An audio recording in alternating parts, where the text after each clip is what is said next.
Welcome, friends, to a journey of empowerment and inner peace. I'm thrilled to have you join me today in a powerful discussion that could truly transform your life. Picture this: you're standing at the edge of a chaotic, swirling storm, the kind that uproots trees and tosses them aside like matchsticks. Now, imagine finding a place of calm right at the center, unaffected and serene. How, you ask? This is the art of detachment, a core principle of Stoicism, guiding us to inner tranquility amidst external turmoil. Today, we're delving into the profound wisdom of Stoicism to learn how to detach from toxic relationships and people. As we embark on this transformative exploration, please take a moment to like this video, subscribe to the channel, and hit the notification bell so you won't miss any part of this life-changing narrative.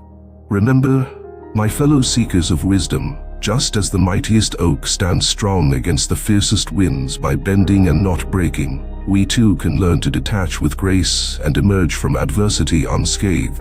So stay with me as we uncover the secrets to shedding the weights that bind us and step into a lighter, more liberated existence. Now let's begin our quest for freedom from toxicity. Armed with the timeless insights of Stoicism, are you shackled by a toxic relationship or person? It's a question that many of us grapple with, yet often hesitate to confront. The feeling of being weighed down by another's negative energy can be suffocating, and yet the idea of detaching from someone who is so entwined in our lives can feel just as daunting. In the philosophy of Stoicism, we find a powerful tool to address this head-on. The Stoics taught us the importance of distinguishing between what is within our control and what is not. People's actions and words, they fall into the latter category. But our reactions and emotions, these are ours to command. As the great Stoic philosopher Epictetus said, we cannot choose our external circumstances, but we can always choose how we respond to them. To begin untethering from toxic influences, we must first recognize that our mental and emotional well-being should not be held hostage by the behaviors of others. It's not about indifference or coldness, but rather about discerning where to invest our emotional energy. By asking ourselves if we are trapped in a toxic bond, we kickstart the process of awareness, which is the first step towards detachment. This involves an honest self-assessment of how our interactions with these individuals affect our peace of mind, goals, and personal growth. Detachment does not mean we stop caring. It means we care enough about ourselves to walk away from environments that harm our spirit. We'll explore this further, but let's take a deep breath together and prepare to reclaim the power over our own lives, to nurture self-respect, and to cultivate an environment that allows us to flourish. Imagine a life where you are no longer a puppet to someone else's manipulation, where your emotions are not at the mercy of another's whims. That is the life Stoicism paves the way for, and that is the journey we are embarking upon together. Stay tuned, for in the next section, we will delve deeper into the practical steps of Stoic detachment and how to apply them to liberate yourself from the chains of toxic relationships and people. Defining toxicity through the lens of Stoicism invites us to examine the nature of our interactions and the essence of those we allow into our inner circle. Toxicity, in its most basic form, manifests as any behavior or relationship that consistently drains your energy, undermines your peace of mind, or impedes your personal growth. But what are the Stoic indicators of such toxicity? For the Stoics, a toxic individual might be someone who exerts control through anger, fear, or manipulation, consistently feeding your mind with negativity or sowing discord in your heart.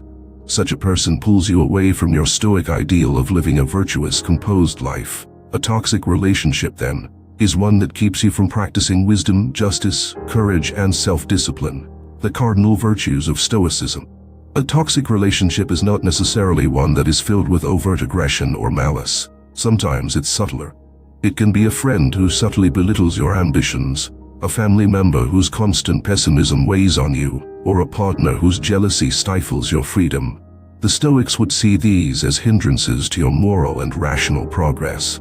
According to Stoicism, we must recognize that while we cannot control the toxic behavior of others, we can control our proximity to it. We can choose whom we spend our precious time with, which battles are worth fighting, and when it is wiser to walk away. By doing so, we practice the Stoic art of discernment and protect our inner citadel from the negative influences of the world. Now, Keep this framework in mind as we move forward. It will serve as our compass as we navigate the turbulent waters of toxic relationships. Are you ready to take control of who and what you allow in your life? Our next segment promises to equip you with Stoic strategies to do just that. Stay with me as we chart the course towards a more harmonious existence, free from the clutches of toxicity. The Stoic perspective offers us a robust framework for dealing with negative influences that is as relevant today as it was in ancient Greece. Stoicism, a school of Hellenistic philosophy, teaches us the art of living a fulfilled and virtuous life through understanding what is within our control and what is not. So, how does Stoicism guide us through the murky waters of toxic relationships? The answer lies in its foundational teachings.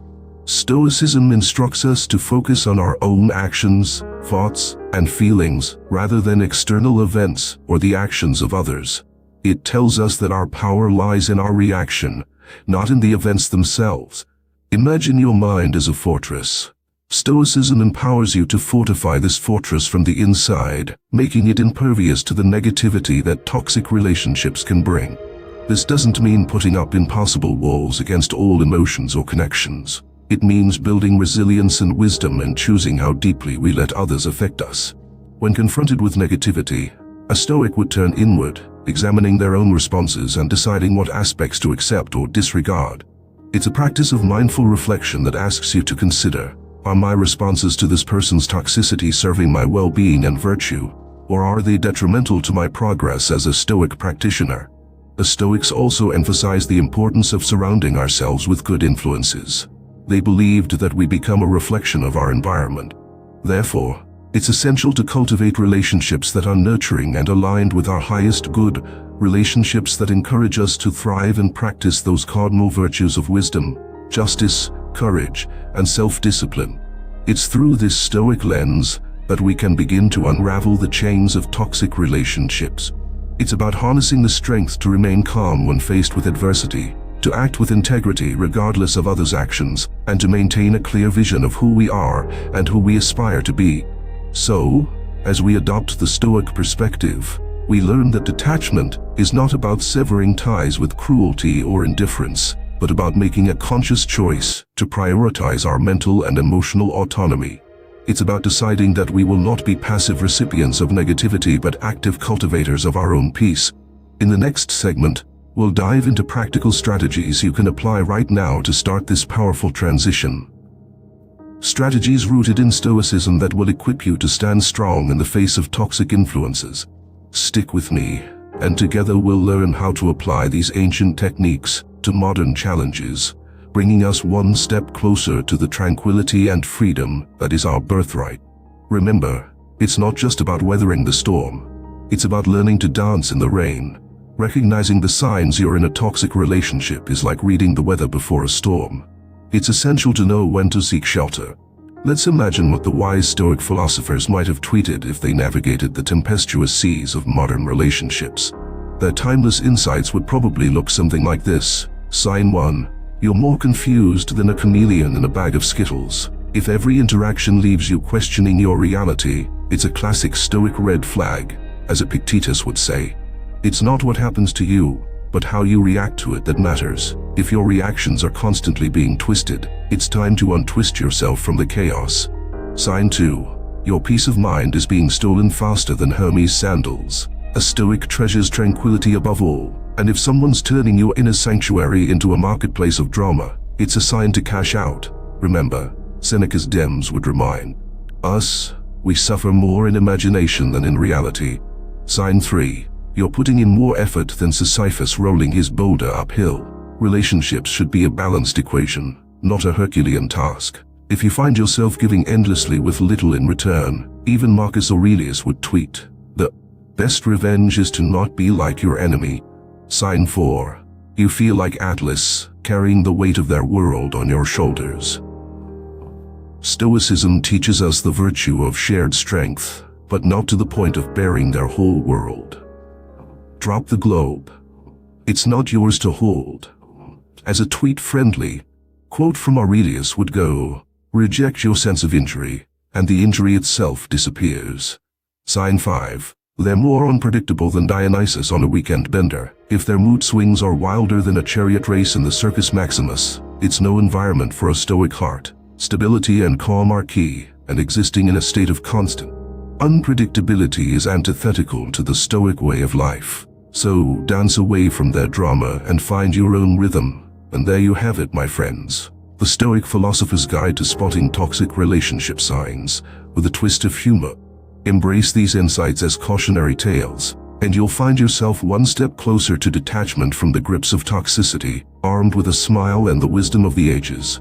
Next up, we'll dissect the first practical step to disentangle yourself from such entrapments and stride towards the serene life you deserve.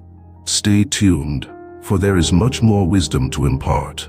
The Stoic's Toolbox. As we venture further into the realm of detachment from toxic relationships, it is paramount that we equip ourselves with the right tools. Stoicism isn't just about wise sayings. It's a practical philosophy that provides us with actionable strategies. The principles within the Stoic's toolbox are powerful instruments, each designed to help us maintain our equilibrium despite the stormy seas of negative relationships. The first tool is focus on what you control. This fundamental Stoic principle teaches us to identify the aspects of our lives that we have absolute power over, namely, our thoughts, intentions, and actions. When it comes to toxic relationships, this means recognizing that we cannot control the hurtful words or actions of others, but we can control our responses to them. Just as a master sailor cannot influence the winds but can adjust his sails, we too must learn to navigate our interactions with poise and self-control. Next up, we have the tool of objective judgment. Now, this is about seeing situations for what they really are, without letting our emotions color our perspective. A toxic relationship might tug on our heartstrings, muddying our judgment with sentiments and past memories. But Stoicism hands us the lens of objectivity, encouraging us to peer through the fog of emotions and see the relationship in its true light. Is it promoting our growth or hindering it? Does it bring peace or consistent strife? Answering these questions objectively can guide our decisions moving forward. The third tool in our kit is mindful action. Stoicism isn't about passivity. It's about taking deliberate and thoughtful actions that align with our values.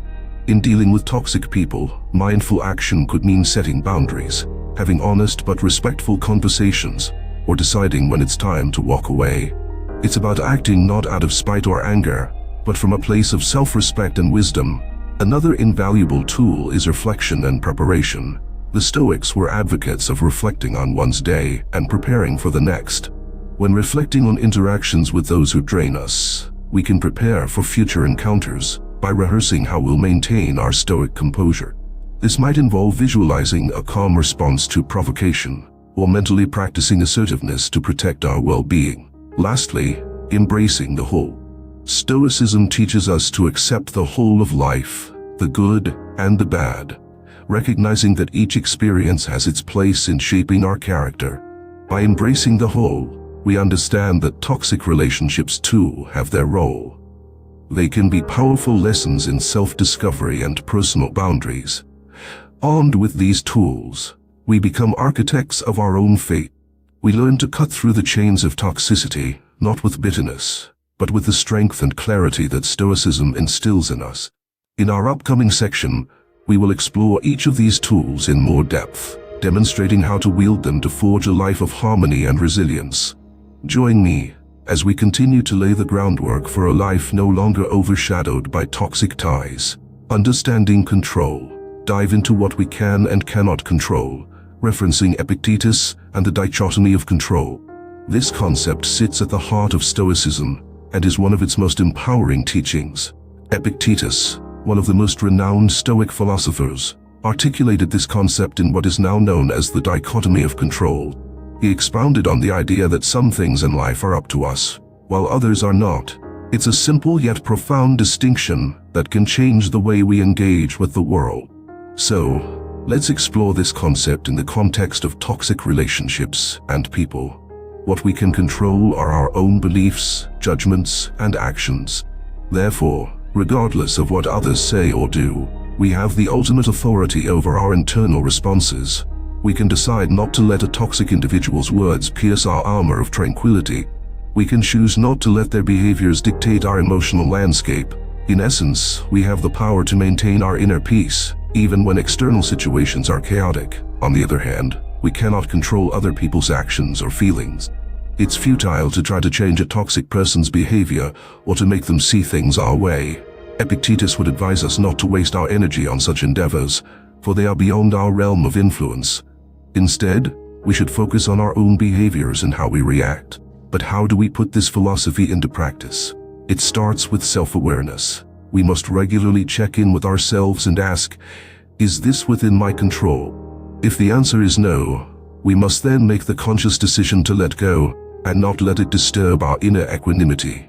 This requires practice, patience, and, at times, immense courage. It's about acknowledging that while we can hope for certain outcomes, and we can work towards them, we must ultimately be prepared for any possibility. In the face of toxicity, our control lies in the choice to stay or leave, to speak up or remain silent, to react with kindness or indifference. Imagine the freedom that comes with the realization that your self-worth and serenity are not contingent upon the whims of others. Picture yourself like a steadfast mountain, unwavering whether the wind howls or the sun shines.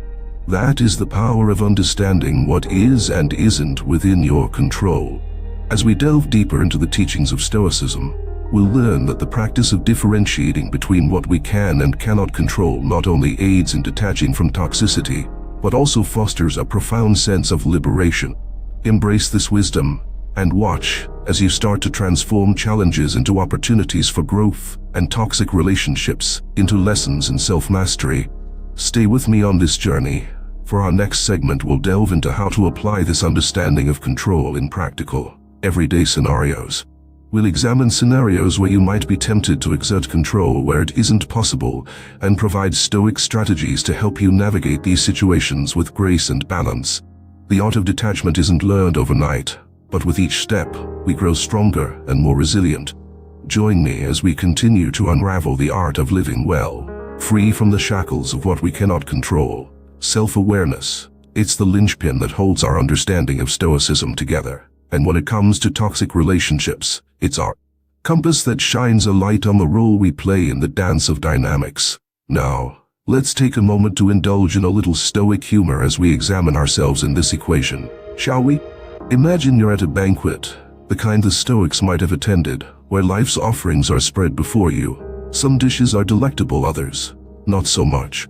A plate of criticism here, a bowl of manipulation there, the toxic trimmings of interpersonal feasts. Are we sampling these out of habit, or are we consciously deciding what to fill our plate with? As the Stoic philosopher Seneca might have quipped, if you judge, investigate. Before we delve into the behavior of those around us, let's put on our detective hats and turn the magnifying glass inward. Are we enabling the toxic dynamic by engaging in the drama? Are we trying to control the uncontrollable weather of someone else's mood swings, when perhaps we should simply take an umbrella, or better yet, stay indoors? It's like playing hot potato with your peace of mind, passing it back and forth in a game where no one really wins. The trick is to realize that you don't have to play. You can simply set that potato down and walk away. Epictetus, with his no-nonsense approach, might have told you, it's not what you endure, but how you endure it. So ask yourself, are you enduring the toxic atmosphere, or are you claiming the reins of your own chariot? And let's talk about those reins, your thoughts, emotions, and actions. You're the charioteer of your own life. Sure, there will be others on the track, some trying to bump you out of the race, but where you steer and how fast you go is up to you. If you find yourself constantly veering off course, it's time to reassess your decisions at the helm. Now, don't get me wrong. Self-awareness isn't about self-blame. It's about taking stock of our part in relationships, without judgment, but with a willingness to change our steps in the toxic tango. It's realizing that maybe, just maybe, we've been dancing to the wrong tune all along, and it's high time we switch the music to something that suits our inner Stoic rhythm.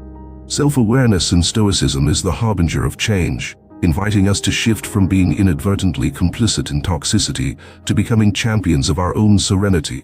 Consider this. Every time you resist the urge to engage in a senseless argument, you're practicing Stoic wisdom. Every moment you spend reflecting on your contribution to a problem, you're walking the path of Stoic self-improvement. So, let's raise a glass, filled with the finest nectar of introspection, to ourselves.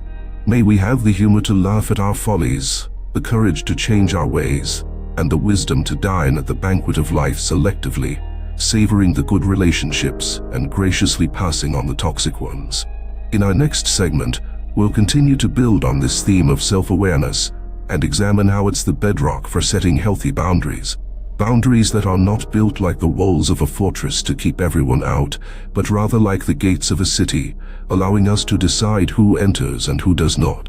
Stay with me, friends, as we delve into the Stoic art of boundary setting, a skill that will liberate you from the grip of toxicity and lead you toward a life of inner tranquility and strength. Empathy versus acceptance, a dance as delicate as the steps between shadow and light. This is the terrain we tread upon as we navigate the complexities of human relationships through the Stoic lens. It is here, in the profound pages of Marcus Aurelius' Meditations, that we uncover the wisdom to strike this balance with grace. Marcus Aurelius, a Stoic emperor, one who wielded immense power yet penned thoughts of humility and humanity, reminds us that empathy is a potent elixir. It allows us to connect with others, to feel their sorrows and joys as if they were our own. Yet, he also counsels us on the importance of acceptance, especially of others' nature.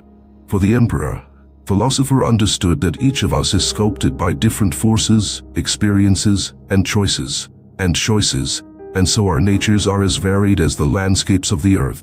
In his reflections, Marcus Aurelius advises, "Be tolerant with others and strict with yourself."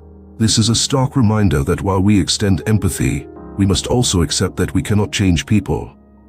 Only they have the power to change themselves. We can offer understanding and kindness, but we must also recognize and accept that others' actions and behaviors are ultimately out of our control. Empathizing with a person entangled in toxicity does not mean we must accept their harmful behaviors or allow them to impact our lives negatively. It means that we strive to understand their struggles and challenges, acknowledging that they, too, are fighting a hard battle. Yet, it is in the realm of acceptance that we find the strength to uphold our boundaries, knowing that empathy does not equate to self-sacrifice. Aurelius writes, "When you wake up in the morning, tell yourself, the people I deal with today will be meddling, ungrateful, arrogant, dishonest, jealous, and surly." He isn't suggesting we resign ourselves to despair over the flaws of humanity, but is instead prompting us to prepare for reality as it is. It is in this preparation that we find our serenity, for by accepting the nature of people, we release the tension of expectation, and in this release, we find peace. The balance of empathy and acceptance is like walking a tightrope. Lean too far to one side, and we may fall into the abyss of enmeshment. Lean too far to the other, and we may slip into the chasm of indifference. The Stoic path requires us to walk this line with a steady heart and an open mind.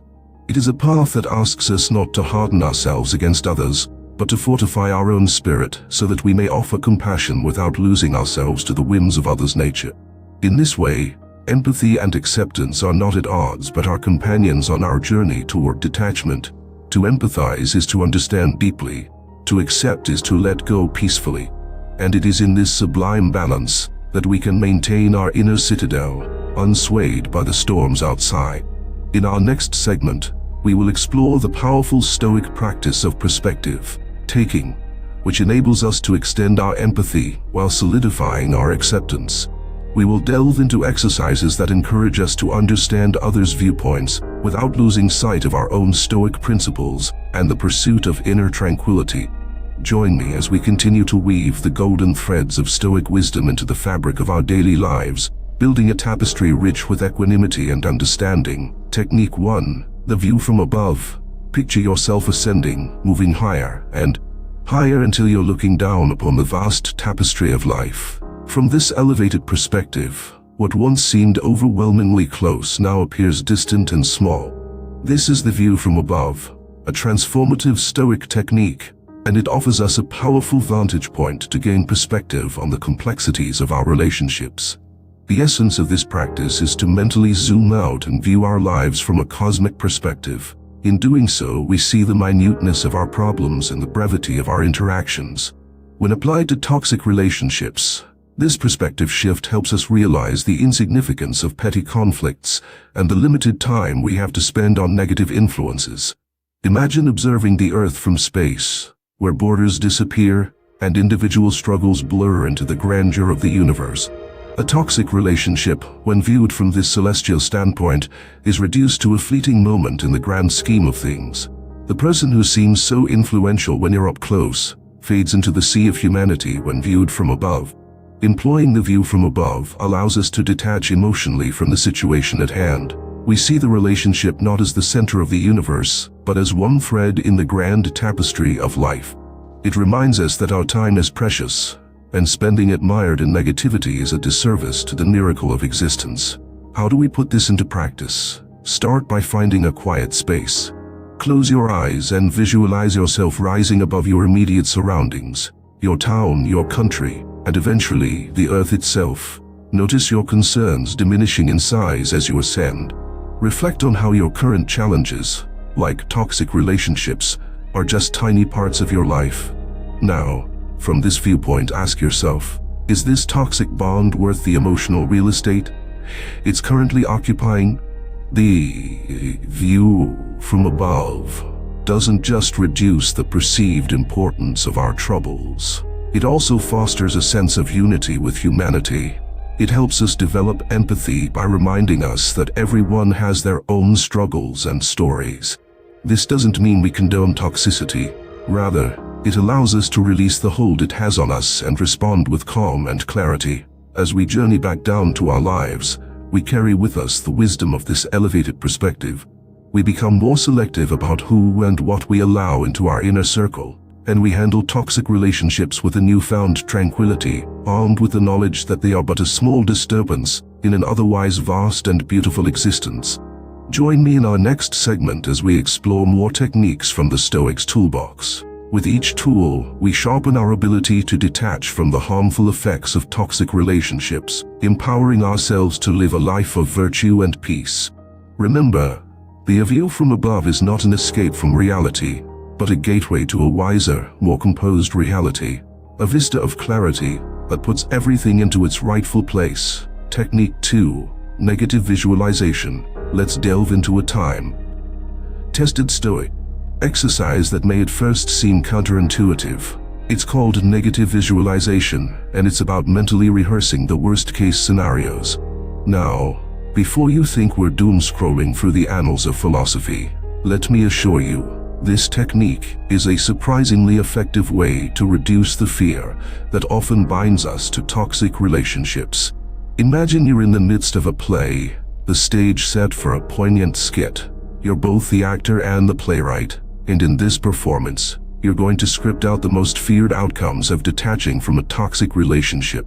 So let's dim the lights and envision the scene. The curtain rises, and there you are, facing the person whose toxic influence you're preparing to distance yourself from. The air is heavy with apprehension. It's the moment of confrontation. You visualize this scene, having forecasted the most challenging reactions they might have. There's anger, there's pleading, and perhaps there's even indifference. But here's the crux of the exercise. You've played this out in your mind already. You've felt the sting of their words, the discomfort of their emotions, and yet you stand resolute. As the skit unfolds, you see yourself navigating this terrain with a stoic calm. Why? Because by visualizing these negative outcomes beforehand, you've inoculated yourself against the fear of the unknown. The Stoic philosopher Seneca once said, "We are more often frightened than hurt, and we suffer more from imagination than from reality." In imagining the worst, you realize that the actual event, should it transpire, is far less daunting than the phantoms of your mind. Now, let's turn the spotlight to the backstage of your mind, where you prepare for the final act of detachment. You remind yourself that the fear of losing this person or facing their wrath is but a specter. After all, you've seen it, felt it, and endured it in the rehearsal of your mind. The actual farewell pales in comparison to the catastrophic drama you've already confronted. So, what does this skit teach us? That the anticipation of pain is often more paralyzing than the event itself. By employing negative visualization, you dismantle the fear that toxicity might have convinced you is insurmountable. It's a Stoic bravery, born not of naivete, but of preparedness. As the curtain falls and applause fills the air, you realize that the fear of detachment has lost its grip on you. Through the art of negative visualization, you've discovered the courage to face the worst, not only to face it, but to walk through it with a clarity and peace that only a Stoic understanding can bestow. Join us in the next segment, where we'll continue to untangle the intricacies of Stoic practices, empowering you to navigate away from toxic relationships and toward a life of profound contentment and strength. The stage of our lives need not be a tragedy. With Stoicism, we author our own narratives. And in this narrative, we are not the victims of fear, but the victors of courage. Technique 3. The Reserve Clause. It's a term that might sound like you're about to enter a legal contract, but in the Stoic sphere, it's a concept that serves as a powerful mental tool, one that can significantly ease the process of detachment from toxic relationships. Let's unfold this technique and see how it prepares us for the potential outcomes of stepping away from those who drain our spirits. Imagine you're setting a goal, perhaps to distance yourself from someone whose presence in your life brings more shadows than light. The reserve clause is like adding a footnote to your intention, a quiet acknowledgement that reads, "Fate permitting." In Stoic practice, this means you're fully committed to your decision, yet you understand that the outcome may not entirely be within your control. It's a recognition that while our efforts are ours, the end result is often in the hands of larger forces, be it the will of others, the flow of circumstances, or the complex weave of destiny. In applying the reserve clause to detachment from toxic relationships, you mentally prepare for all possible responses and outcomes. You make a plan, you set your boundaries, and you muster the courage to articulate your need for space. However, you also keep in mind the reserve clause, accepting that the response to your action might not follow your script. The person may react with understanding or lash out. They may accept your decision or try to pull you back in. Regardless, the reserve clause helps you remain composed and ready for any scenario. The beauty of this technique is that it prevents us from anchoring our happiness to a specific outcome. It's an exercise in mental flexibility. To put it in contemporary terms, it's like hitting send on a difficult text message and then putting your phone aside, knowing that you've done what you need to do. The response may not come, or it may not be what you wish, but you're at peace because you've managed your expectations with the wisdom of the reserve clause. Epictetus, the Stoic sage, might say it's like planting a garden. You till the soil, you plant the seeds, and you water them dutifully, yet you understand that harvest is not guaranteed. The reserve clause is your silent nod to the vagaries of weather and the whim of pests. It doesn't diminish your effort, but liberates you from the tyranny of results. In the context of detachment, the reserve clause allows you to approach the process with a sense of calm determination. You're steadfast in your decision to seek a healthier environment, even if the path is rocky and the outcome uncertain. It provides you with the fortitude to stand by your choice, while also preparing you for the possibility that detachment might not be as clean or as quick as you hope. So, how do you incorporate the reserve clause into your practice of Stoicism? It starts with a mindset shift. Whenever you set out to detach from toxicity, add a mental caveat. I will do this, fate permitting. This doesn't mean you expect failure. Rather, you're preparing yourself for the ebb and flow of life, which often carries with it unexpected twists and turns. By adopting the reserve clause, you train yourself to remain fluid in the face of life's outcomes, anchoring yourself not to the shores of expectation, but to the wisdom of adaptability. It teaches us life stance is not about the steps we take, but how gracefully we move when the music changes. In our next session, we'll explore the impact of embracing the reserve clause in our lives, and how it can transform our experience of detachment from a potentially tumultuous voyage into a journey marked by serenity and resilience. Stick with me as we delve deeper into these Stoic strategies, for they are not just philosophies but practical tools for navigating life's challenges, ensuring we are not just surviving but thriving, even when we choose to let go. Technique 4. Even when we choose to let go. Technique 4. Or fati. Now, if the Stoics were stand-up comedians, they'd probably get the most laughs with 2 words. Amor fati. Amor fati. It's not the name of a Roman gladiator, nor is it a fancy pasta dish. It's a phrase that means love of fate, or more breezily, embracing the whole hot mess that life can be. So let your chuckles out as we discover how amor fati is not just a wise-sounding maxim but a radical way to detach from the toxicity in your life through a wholehearted embrace of whatever comes your way. Picture this. You're on a roller coaster, and as you climb the steep track of a toxic relationship, you're already dreading the heart-dropping plunge that follows. But hold on to your togas, because amor fati teaches us to throw our hands in the air, smile at the sky and shout, "Bring it on!" It's about loving every twist, turn, and terrifying loop, not just as a thrill but as a part of your growth path.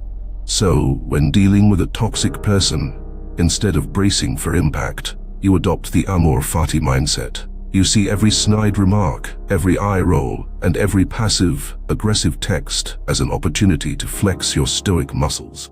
It's like saying, "Thank you, universe, for this free gym membership where I get to work out my patience, forgiveness, and resilience." The humor in amor fati lies in its joyful defiance. We're not being masochistic, reveling in our struggles. We're being radical in our acceptance. It's like when life gives you lemons, and instead of making lemonade, you juggle those lemons, make a funny face, and then, sure, go ahead and make the best darn lemonade the Stoics would be proud of. Now, how do you practice amor fati, especially when it feels like fate is more of a frenemy? Start by recognizing that every experience has value, even the crummy ones. The next time you encounter toxicity, take a deep breath and say with a smirk, "Ah, this is my teacher." Embrace the lesson in disguise, find the silver lining, or at the very least, find a way to laugh at the absurdity of it all. This doesn't mean you passively accept mistreatment or stop trying to improve your situation. Not at all. It means you approach challenges with a different mindset, one that finds strength and joy even in adversity. You're not just tolerating life's curveballs, you're hitting them out of the park with a bat named amor fati. When you truly embrace amor fati, you begin to see the beauty in letting go of what doesn't serve you. You detach from toxic relationships not with bitterness, but with a light-hearted understanding that this too is part of your journey. In closing, remember, amor fati isn't just about weathering the storm. It's about doing a rain dance in the middle of it. So, my stoic friends, as we wrap up this segment, wear your love of fate like a badge of honor and march forth with a grin, ready to conquer the toxicity with a heart that says, "Whatever happens, I've got this." Stay tuned as we continue to navigate the philosophical seas of Stoicism, equipping ourselves with the wisdom to sail smoothly through life's choppy waters, building resilience. The Stoic art of emotional resistance, my companions on this voyage to serenity. It's like constructing an invisible shield, a force field of sorts, that toxic vibes simply bounce off. Today, let's regale ourselves with tales that paint a picture of how Stoicism crafts this armor of resilience, as we chuckle at the absurdity life throws our way. Picture a determined little turtle. It's our Stoic hero for the story. This turtle embodies resilience, slowly but surely marching through a forest. "Now, this isn't your average woodland. It's a jungle of jabbering monkeys, each representing the toxic people in our lives." The monkeys hurl their favorite weapon, half-eaten fruits of negativity, but the turtle, it simply ducks into its shell. The insults, the backbiting, the ego-bruising comments, all just slide right off its back. Our turtle friend keeps on keeping on, unwavering in its trek. This, my friends, is the Stoic spirit in action, tackling life's toxicity with a good-natured shrug and a steady pace. Oh, consider the tale of the Stoic oak tree, standing tall and proud against the howling winds of adversity. The wind is a gossip, spreading tales of despair and woe, attempting to uproot the oak's spirit. But the oak, deeply rooted in Stoic practice, simply sways with the gusts. It knows the secret, that the wind will tire, but the strength it gains from bending, not breaking, will last a lifetime. Just like this oak, we too can learn to dance with the storms of toxic relationships, bending with understanding and swaying with compassion, all the while strengthening our resolve. And who could forget the fable of the Stoic comedian? Yes, a comedian. This fellow stands on the stage of life, armed with wit and the wisdom of Epictetus, turning every heckle from the crowd into a punchline. When toxic critics throw rotten tomatoes of criticism, our comedian catches them mid-air, juggles them skillfully, and juggles back laughter. For the Stoic comedian knows that life's jeers are but setups for his next laugh. In this way, we too can learn to transform toxicity into triumph, not with derision, but with the deft humor of a sagely jokester.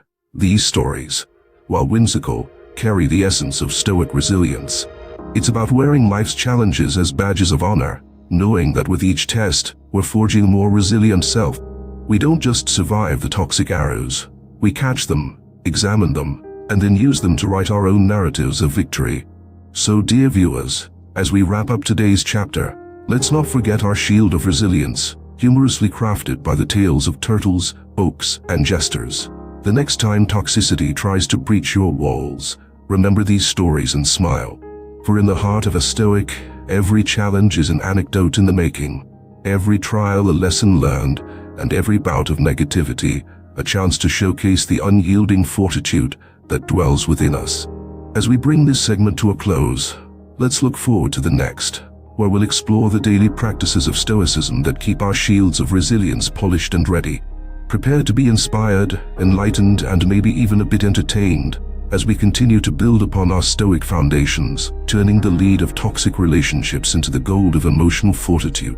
Stay Stoic, my friends, and keep your shields up, detoxifying your life. Step 1. Inventory your inner circle. Just like a Stoic sorting through their toga closet, it's time to assess who gets to stay and who's got to go. Picture the wise Stoic Zeno hosting a symposium, but instead of philosophers, your acquaintances are the guests. Serve each a goblet of wine. Observe them through the haze of Dionysian festivities. The ones who play the lyre to your virtues, serenading your strengths, are keepers.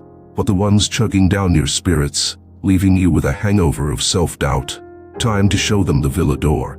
Remember, a Stoic's entourage is like a fine wine, curated, cherished, and without a hint of sour grapes.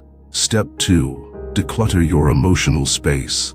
Just as Hercules tackled the Augean stables, we must cleanse the accumulated mess that toxic relationships leave in our hearts. If Seneca had a garage sale, he'd tell you, if it doesn't spark virtue, it's out.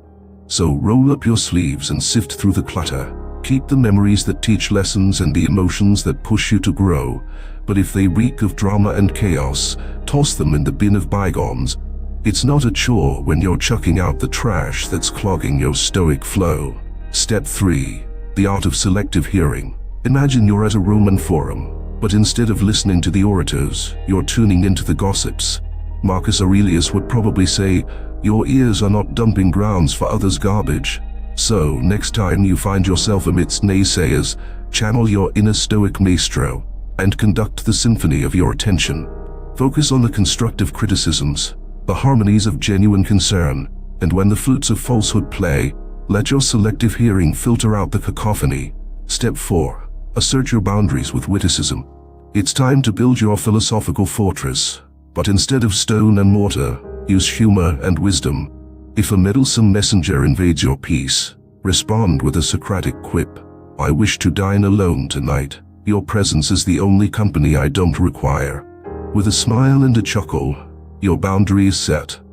The air remains light, and your Stoic sanctuary is preserved. After all, humor is the balm that soothes while keeping unwanted visitors at bay. Step 5. Practice daily. Me time. Plautus once joked, man is a wolf to man. To avoid being devoured, indulge in daily solitude to realign with your inner Stoic. Take a stroll in the gardens, have a chat with your reflection, or simply relax in the tranquility of your thoughts. This is your time to recharge, away from the howls of the pack. Consider it a daily spa for the soul, where you emerge unscathed by the teeth of toxicity. There you have it, a step-by-step guide laced with Stoic humor to detoxify your life. Remember, each step is a stride toward a lighter, brighter existence, a life where you sip from the cup of tranquility, unperturbed by the bitter brew of toxicity. Stay tuned, for our next lesson will reveal more pearls of Stoic wisdom, guiding us to a life that's not only free of negativity, but also full of joy and laughter. Setting boundaries. Imagine Seneca in today's world, addressing the art of setting boundaries, his wisdom echoing through the corridors of our modern lives. Picture him in a bustling cafe, sipping on espresso, notepad in hand, as he pens his thoughts on guarding one's peace in the face of encroaching demands. He would likely say, "We are the architects of our own personal sanctuary. It is in our power to lay the stones of boundaries that will protect the inner workings of our tranquility." So, let's take a page from Seneca's notepad and apply it to our contemporary setting. For instance, you're at work, and a colleague consistently pushes tasks onto your plate, tasks that are not yours to tackle. Seneca would advise you to respond not with irritation, but with firm clarity. "I appreciate your confidence in my abilities, but I must focus on my own responsibilities. Perhaps we can find a more suitable person for these tasks." It's a boundary set with decisiveness, yet without animosity, a true reflection of Stoic grace. Or consider the digital realm, a place Seneca would find both fascinating and fraught with boundary-breaking potential. Your social media feed is infiltrated by someone whose posts disturb your serenity, whose online presence feels like an intrusion into your virtual home. Seneca's counsel: curate your digital landscape as diligently as you would your garden. Unfollow, mute, or block with the nonchalance of a philosopher king, understanding that your peace is paramount, and your online world, your digital dominion, is yours to cultivate with intention. In friendships and family relationships, Seneca's approach to setting boundaries would pair empathy with self-respect. He'd suggest a conversation, accompanied by a warm cup of tea, where you express your limits with compassion. "I value our connection, but I must honor my need for solitude and reflection. Let's find a rhythm that respects both our needs." It's a boundary that embraces, rather than pushes away, crafted with the Stoic belief that harmony is achieved through mutual understanding and respect. Seneca, were he a vlogger in this age, would likely share nuggets of wisdom on boundaries in one of his famed letters to Lucilius, perhaps rebranded as DMs to the digital age. He'd stress the importance of saying no as a full sentence, of declining invitations that clash with your values, and of prioritizing your time with the diligence of a philosopher counting grains of sand in an hourglass. And when faced with the modern marvel of smartphones, Seneca would surely marvel at their double-edged sword nature. He would remind us to delineate times when the device is welcome, and times when it is not, championing uninterrupted moments where life is lived and savored in the present, boundaries that shield us from the cacophony of a world buzzing for our attention. In short, setting boundaries, according to the Stoic sage, is about respecting oneself enough to say, "This is my space, my time, my energy, and here is where I draw the line." It's a practice that requires wisdom to discern, courage to enact, and mindfulness to maintain, a dance of strength and softness, like a reed that bends with the wind but never breaks. Stay with us as we continue to brush the dust off ancient Stoic scrolls and breathe new life into their lessons. With Seneca as our guide, we shall learn to fortify our personal boundaries with both humor and solemnity, ensuring that our lives are not only stoic, strong but also joyously sovereign. Practicing forgiveness. Discuss how forgiveness is not just a virtue, but a strategic emotional move with a Stoic rationale. In the grand amphitheater of life, where the dramas and comedies of our interactions unfold, the Stoics occupy the seats of honor, poised and composed. They remind us that the act of forgiveness, often seen as a mere moral high ground, is in truth a strategic retreat leading to the higher ground of emotional freedom. Why, you may wonder, does forgiveness fit so snugly into the Stoic's chessboard of life? It's because the Stoic sage recognizes that harboring resentment is akin to clutching a hot coal with the intent of hurling it at another.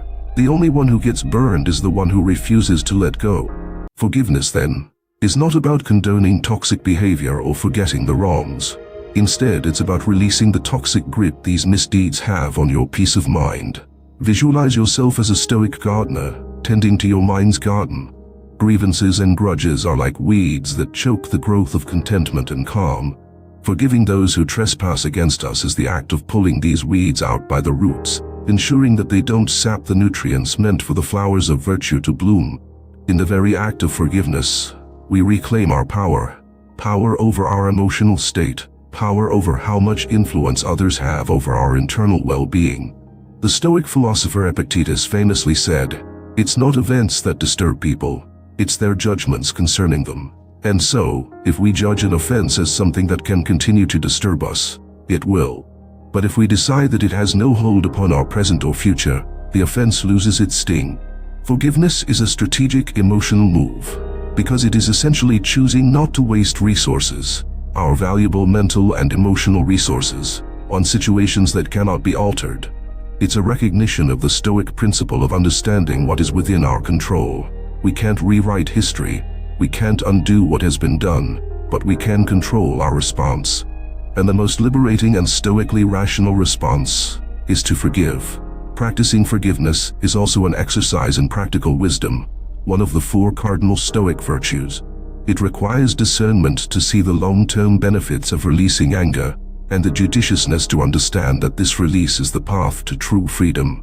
Moreover, it aligns with the virtue of courage, as it often takes a strong heart to forgive, to stand firm in the face of one's own ego, which clamors for retribution. Let's also consider the Stoic virtue of justice, which includes fairness and benevolence. In forgiving, we are fair to ourselves, granting our psyche the kindness it deserves, and benevolent to others, as we free them from the prison of our resentment, allowing the possibility of their growth and redemption. To weave forgiveness into the tapestry of our daily lives, we start small, with the minor slights and everyday irritations. Each act of forgiveness strengthens our skill, and soon enough, we find ourselves equipped to tackle even more significant grievances with equanimity. We begin to see forgiveness as a balm to our spirit, an affirmation of our Stoic resolve, and a silent oath to not let the past overshadow the radiant potential of our present. In the next section, we will venture into the practice of premeditatio malorum, the Stoic exercise of premeditating adversities, which further reinforces our capacity to forgive. By anticipating the challenges and the missteps of both ourselves and others, we preemptively sow the seeds of understanding and forgiveness, ensuring that our Stoic garden thrives in harmonious resilience. Remember, forgiveness in Stoicism is not just an act of letting go, it is an act of taking back control and directing your fate with clear eyes and a light heart. It is choosing to navigate life's waters, not with the ballast of bitterness, but with the sails of sagacity unfurled, always ready to catch the winds of wisdom, dealing with backlash. It's an inevitable act in the great play of detachment, where those we distance ourselves from might not bow out gracefully. But fear not, for Stoicism equips us with not just a shield, but a quiver full of witty retorts and serene strategies to handle the arrows of negative reaction. Let's delve into the Stoic's guide to managing backlash with the elegance of a philosopher and the sharpness of a satirist. Firstly, anticipate the storm before it arrives. Stoic wisdom tells us to expect the expected. Human nature is as predictable as Zeus's infidelities. So when you voice your need for space, prepare for potential pushback. If they respond with a thunderous, "You can't do this to me," channel your inner Seneca and calmly reply, "I'm not doing this to you, I'm doing this for me." Our relationship requires a new direction, one that leads to healthier shores. Second, when faced with the tempest of another's negativity, remember Marcus Aurelius's sage advice: you have power over your mind, not outside events. Realize this, and you will find strength. If their backlash is a downpour of guilt, trips, shield yourself with humor and perspective. Respond with a light-hearted the guilt trip, a journey I was never fond of. Perhaps you should travel solo this time. Third, employ the Stoic tactic of deflection with a touch of wit. When met with a barrage of accusations, dodge the slings and arrows with agile responses. If they exclaim, "You're just selfish," parry with the wisdom of Epictetus. "If caring for my well-being is selfish, then I'm guilty as charged, but with a clear conscience." Fourth, if the backlash becomes a labyrinth of manipulative logic, don't be lured into its twists and turns.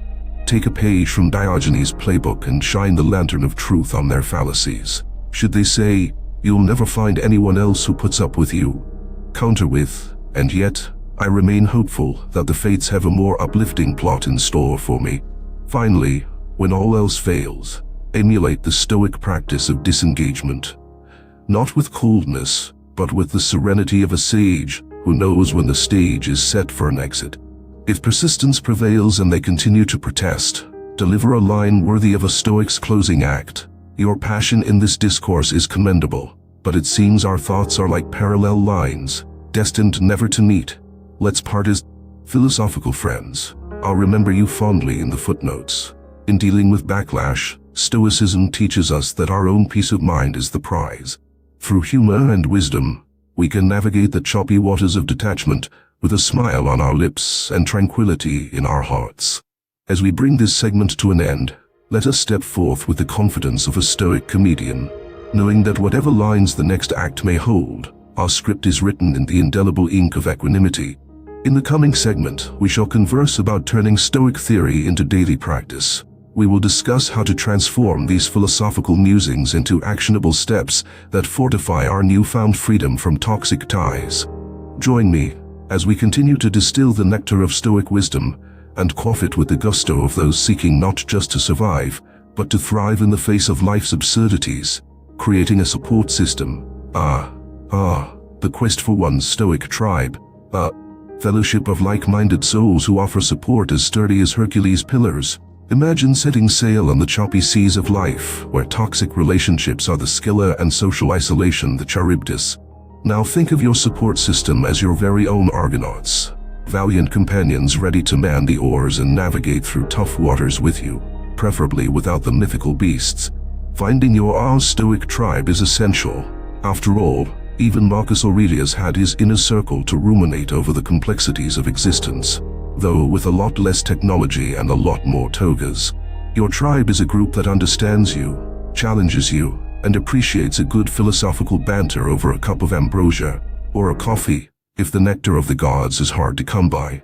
Think of it this way: if Zeno of Citium, the founder of Stoicism, had a social network, it would be less about selfies and more about self-improvement. Your tribe members are the kind of friends who, when you say you're practicing memento mori by reflecting on life's impermanence, they nod in understanding rather than inquire if it's a new kind of yoga. Here's the humorous truth: creating a strong support system is like building your own philosophical Avengers. Each member brings their unique superpower to the table, be it unwavering encouragement, brutal honesty, or even just being an excellent listener. Together, you form an unbeatable team that can tackle any hydra-headed problem life throws at you.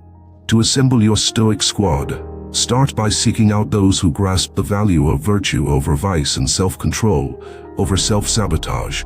They're the people who, when you announce you're excising a toxic person from your life, don't just offer a sympathetic nod but also a strategic plan worthy of an Athenian general. But where do you find such paragons of wisdom and wit? Look in places where the Stoic spirit thrives: philosophy meetups, mindfulness workshops, or even online forums where the modern meets the timeless. Remember, the goal is to find kindred spirits who can laugh at life's absurdities with you, while offering a listening ear or a supporting shoulder when the fates seem less than favorable. Crafting this support system will not only embolden your detox from toxicity, but will also provide a sanctuary where laughter is shared, challenges are halved, and triumphs are doubled. Together, you can celebrate the small victories, like finally remembering the difference between Epictetus and Epicurus without having to consult Google. Ultimately, your Stoic tribe is about connection, camaraderie, and the collective pursuit of eudaimonia, flourishing through virtue, reason, and a little bit of cosmic humor. They're the fellow philosophers who join you in the garden of life, helping you weed out the toxic and nurture the wholesome, all while sharing a hearty laugh at the squirrels of fate scampering by. In our upcoming segment, we'll explore the practical ways to cultivate and nurture these relationships, ensuring your support system is not just a fair weather forum, but a year-round haven of Stoic solidarity. So stay with me, dear seekers of wisdom, as we unlock more secrets to navigating life's odyssey with the best possible crew by your side. After all, as the Stoics might say, friends are the siblings the gods never gave us, and who wouldn't want a divine family reunion with less drama and more laughter? Celebrating freedom, that cherished state of being the Stoics held in high regard, where one's spirit is unchained and the mind roams the vast terrains of tranquility. Today, Let's bask in our newfound peace, akin to the way the ancient Stoics would honor their accomplishments, not with the clamor of raucous revelries, but with the contented sigh of a soul at ease. In the annals of Stoic history, celebrations were moments for reflective gratitude rather than ostentatious festivities. Picture the serene garden of Epicurus, where his philosophical counterpart, Zeno, might quietly rejoice in the success of his disciples, finding joy in the simple pleasures of thoughtful conversation and the rustling leaves whispering wisdom in the wind. In our modern times, let us take cue from these serene assemblies, finding delight in life's natural symphony as we celebrate our liberation from toxicity. Firstly, we can embrace the quiet victory of personal growth with a festival of reflection. One could almost visualize Seneca hosting a banquet of the mind, where each course is a lesson learned and a toxic tie severed. Set aside an evening to dine in solitude or with close companions who share your journey. Feast upon the memories of challenges overcome and the sweetness of the peace earned through your Stoic dedication. Next, consider crafting your own laurel wreath of virtue. Much like the crowns bestowed upon victors in ancient games, create a symbol of your resilience, a physical or metaphorical token that represents your triumph. It could be a journal filled with your reflections, a piece of art that embodies your transformation, or even a plant to care for, signifying your growth.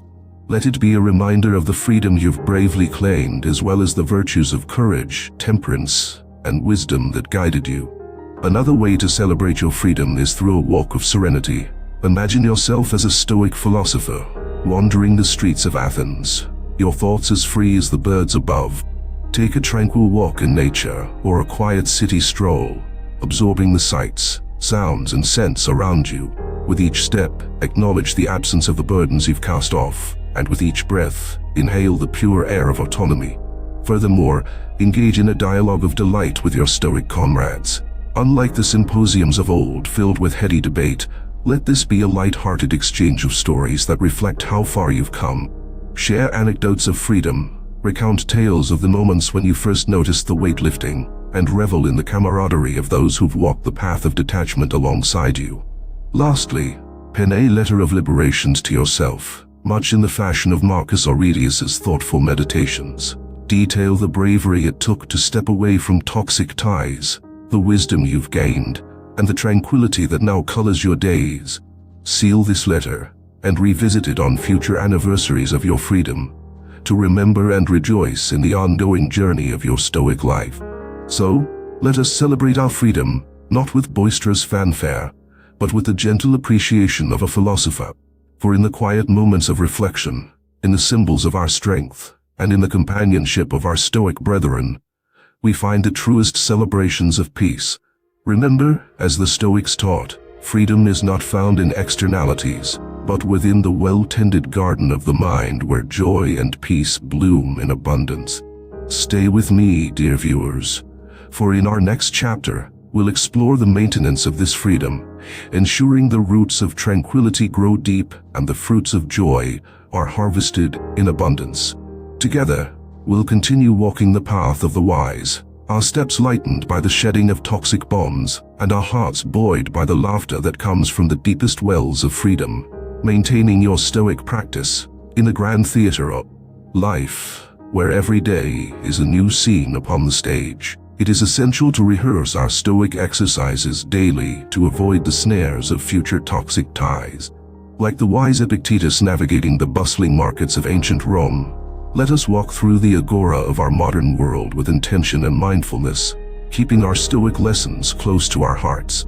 Begin each day with the morning reflection, a ritual as revitalizing as the morning sun gracing the peaks of Mount Olympus. As you greet the dawn, set aside a moment for contemplation. Ask yourself, which Stoic virtues will I embody today? Visualize the day ahead, foreseeing challenges, and mentally equipping yourself with the armor of wisdom and patience. This daily rehearsal primes the stage for virtuous actions and shields you against the entanglements of toxicity. Carry with you the meditations, not necessarily the literal writings of Marcus Aurelius, though they are undoubtedly beneficial, but your personalized set of Stoic affirmations. Whenever you find yourself facing the potential drama of a toxic relationship, Recite your meditations like a sacred mantra. I control my reactions. I am the guardian of my inner peace. I choose virtue over vexation. Let these words be the chorus that echoes throughout your day, keeping you centered and serene. Embrace the discourses in your daily dialogues, reflecting on the wisdom shared by Epictetus with his students. Engage in conversations that are enriching, that challenge your perceptions, and foster your growth. Steer clear of dialogues that resemble the sordid gossip of the Roman baths, for they serve only to muddy the waters of your tranquility. Practice the Stoic pauses before each decision, giving yourself the space to respond with reason rather than react with emotion. This pause is as crucial as the silence between the notes in a melody. When faced with an invitation to re-enter a toxic dynamic, use the pause to consider, does this align with my Stoic principles? Often you'll find in that quiet gap the power to say no with the gentle firmness of a philosophical sage. Incorporate evening reflections into your nightly routine, a symposium with oneself where you review the day's events. Consider the interactions you've had and observe, without judgment, where you succeeded in maintaining detachment and where you may have faltered. It's in this introspection that you'll discover the lessons for tomorrow, ensuring that each sunrise finds you wiser than the last. Commit to a weekly gathering of the Stoic mind. This can be a literal meeting with fellow practitioners, a book club delving into Stoic texts, or even a quiet hour spent in the company of your thoughts, reflecting on the teachings of the great Stoic philosophers. It's a time to reinforce your understanding of Stoic principles and to appreciate the shared journey towards inner freedom. By weaving these exercises into the fabric of your daily life, you create a resilient defense against the allure of toxic relationships. They become not just practices but integral parts of who you are. A Stoic, standing steadfast in the face of adversity, not swayed by the storms that rage around you. Through diligent application of Stoic exercises, you'll continue to walk the path of wisdom, your journey untouched by the toxic tendrils that seek to entangle you once more. Join me next time, where we'll explore how to extend our Stoic practice to help others find their way to freedom too. For Stoicism is not just a personal refuge, it's a lantern we hold up in the dark, guiding those lost in the shadows towards the warmth of philosophical enlightenment. Together, we can cultivate a world where the chains of toxicity are broken, replaced by the bonds of virtue, wisdom, and mutual support. As we draw the curtain on our exploration of Stoic wisdom and its application in freeing ourselves from toxic relationships, let us pause and reflect on the journey we have embarked upon together. Detachment, as we've learned, is not a cold severance, but a warm embrace of self-love, wisdom, and inner peace. It is the harbinger of growth, the silent guardian of our tranquility, and the foundation upon which we build a life of virtue. In the words of the Stoic philosopher Epictetus, freedom is the only worthy goal in life. It is won by disregarding things that lie beyond our control. This profound quote encapsulates the essence of our journey. Through understanding what we can and cannot change, through embracing our ability to respond rather than react, and through the daily practice of Stoic teachings, we have navigated the treacherous waters of toxic relationships and arrived at the shores of freedom and personal growth. We have employed the tools of the Stoics' toolbox. We have armored ourselves with the shield of resilience, and we have created a support system akin to a Stoic tribe, providing us with strength and companionship. Through humor and wisdom, we have fortified our personal boundaries, practiced forgiveness, and learned to handle backlash with grace. Let us carry forth the torch of Stoicism, not just for ourselves, but as a guiding light for others. As we have discovered, the tenets of Stoicism are timeless, their relevance unbounded by the ages.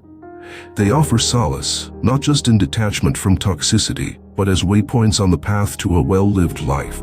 In conclusion, let the words of Epictetus remind us that while detachment is an end, it is also a beginning. It is the starting point of a renewed commitment to ourselves and our Stoic practice. As we continue to grow and nurture our newfound freedom, let us do so with the understanding that the most profound victories are those won over the self. Remember, my fellow seekers of wisdom, true freedom is within, a serene landscape that no external force can disturb. This is our ultimate goal, one that we stride towards with every act of Stoic courage, every moment of clarity, and every breath of peace. Thank you for joining me on this transformative journey. May the Stoic ideals we've delved into serve as constant companions, guiding you to always choose the path of serenity and strength. Until we meet again, keep practicing, keep growing, and as always, keep your gaze fixed on that noblest of all pursuits, the freedom and flourishing of your soul.